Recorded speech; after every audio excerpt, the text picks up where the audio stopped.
اس سے پہلے سورہ بقرہ کی مختلف آیات کا خلاصہ پیش کیا گیا۔ ابھی اپنے سامنے جو آیت کریمہ ہے، اس آیت کریمہ کے نزول کے بارے میں یہ روایت مذکور ہے کہ جب حضور صلی اللہ علیہ وسلم ہجرت فرما کے مدینہ طیبہ آئے تو مدینہ طیبہ کا حال ایسا تھا کہ وہاں کے لوگ شراب اور جوؤں میں ہمیشہ مست رہا کرتے تھے۔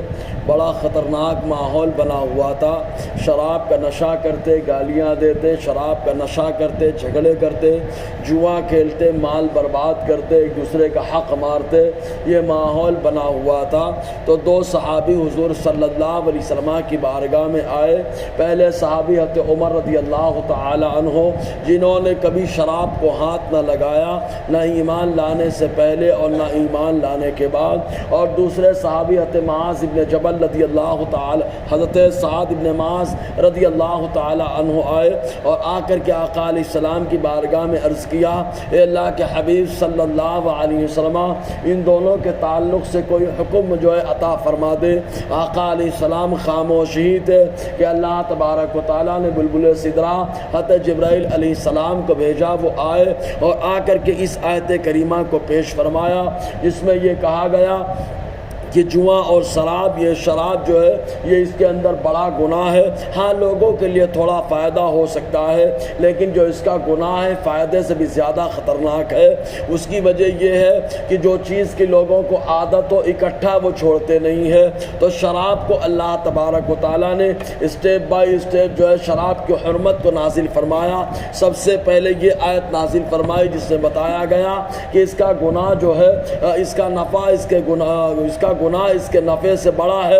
تو اس کے بعد جو ہے حضرت عبد الرحمن ابن عوف رضی اللہ تعالیٰ عنہ جو عشرہ مبشرہ میں سے ہے، ایک دن انہوں نے تمام صحابہ کو جو ہے دعوت دی، سب ان کے گھر تشریف لے گئے۔ چنانچہ سب دعوت میں مصروف تھے اور دعوت کھانے کے بعد انہی کے گھر میں بیٹھے رہے۔ عصر کی نماز پڑھی گئی اور اس کے بعد شراب کا دور چلا۔ مغرب کا وقت آیا تو حضرت علی کرم اللہ وجہ الکریم کے بارے میں تفسیر روح البیان کے اندر علامہ اسماعیل حقی لکھتے ہیں کہ ان کو امامت کے لیے آگے بڑھایا گیا۔ نشے کی حالت میں سورہ کافرون کی تلاوت ہوئی تو لفظ لا یہ چھوٹ گیا، جس کا معنی لا اعبد ما تعبدون، ہم اس کی عبادت نہیں کرتے جس کی عبادت تم کرتے ہو۔ تو یہ جب چھوٹ گیا تو اعبد ما تعبدون، میں اس کی عبادت کرتا ہوں جس کی تم عبادت کرتے ہو، پورا معنی ہی بدل گیا۔ نماز سے فارغ ہو گئے۔ اس کے بعد اللہ تعالیٰ نے آیت کریمہ نازل فرمائی اور ارشاد فرمایا لا تقربوا الصلاۃ وانتم سکارا، نشے کی حالت میں جو ہے نشے کی حالت میں نماز کے قریب میں مت جاؤ۔ چنانچہ صحابہ کرام کے سامنے اب معاملہ لوگوں کے سامنے دو وقت رہ گیا، ایک فجر کے بعد سے لے کے ظہر کا وقت اور دوسرا وقت عشاء سے لے کر کے فجر تک۔ چنانچہ اسی درمیان وہ لوگ محدود ہو گئے۔ اس کے بعد اتبان ابن مالک رضی اللہ تعالیٰ یہ صحابی رسول یہ کہتے ہیں ایک دن ہم نے سب کو دعوت دی، ہر کوئی میرے گھر میں تشریف لایا، سب نے جو ہے دعوت کھائی۔ دعوت کھانے کے بعد شراب کا دور چلا، ابھی شراب حرام نہ ہوئی تھی۔ چنانچہ شراب پیے، نشے کی حالت میں پہنچنے کے بعد ایک دوسرے کو نازیبا کلمات بکنے لگے، ہاتھا پائی کی نوبت بھی آ گئی۔ تب اس کے بعد اللہ تبارک و تعالیٰ نے آیت کریمہ نازل فرمائی اور ارشاد فرمایا کہ شراب یہ شیطان کے کاموں میں سے ہے۔ چنانچہ اللہ تعالیٰ نے تیسرا جو ہے اسٹیپ نازل فرما دیا۔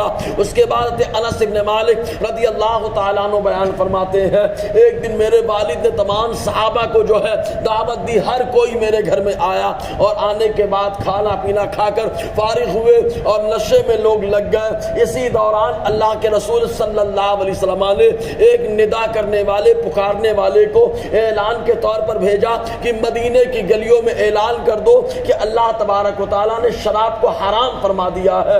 چنانچہ وہ اعلان کر رہے تھے، منادی میرے والد نے کہا انس جاؤ دیکھو کیا اعلان ہو رہا ہے۔ حضرت انس ابن مالک رضی اللہ تعالیٰ فرماتے ہیں میں باہر نکلا، میں نے اعلان کو سنا، جا کر کے اپنے والد و صحابہ سے بتایا کہ ایسا ایسا معاملہ ہے۔ تو صحابہ کرام اللہ تعالیٰ کی بارگاہ کے اتنے مقرب جیسے ہی حرمت کا نام سنا کہ اللہ تعالیٰ نے شراب کو حرام فرما دیا ہے، اگر کسی کے منہ میں جو شراب تھی اس کو اگل دیا، کسی نے قے کرنا شروع کر دیا، کسی نے جو ہے انگلی ڈال کر کے قے کی، اس طریقے سے شراب کے جو مٹکے وہاں پر بھرے رکھے تھے سب کو گلی میں پھینک دیا گیا۔ حضرت انس ابن مالک رضی اللہ تعالیٰ عنہ بیان فرماتے ہیں ایسا محسوس ہو رہا تھا کہ مدینے کی گلی میں جو ہے شراب کی بارش ہوئی ہو.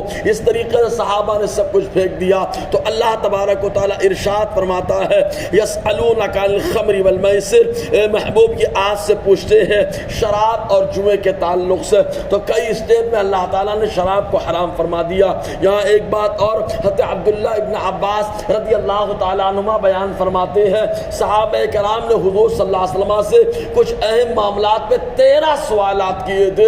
ان 13 سوالات کو اللہ تعالیٰ نے قرآن کی آیت کی شکل میں نازل فرما دیا اور ان کے جواب بھی عطا فرما دیے.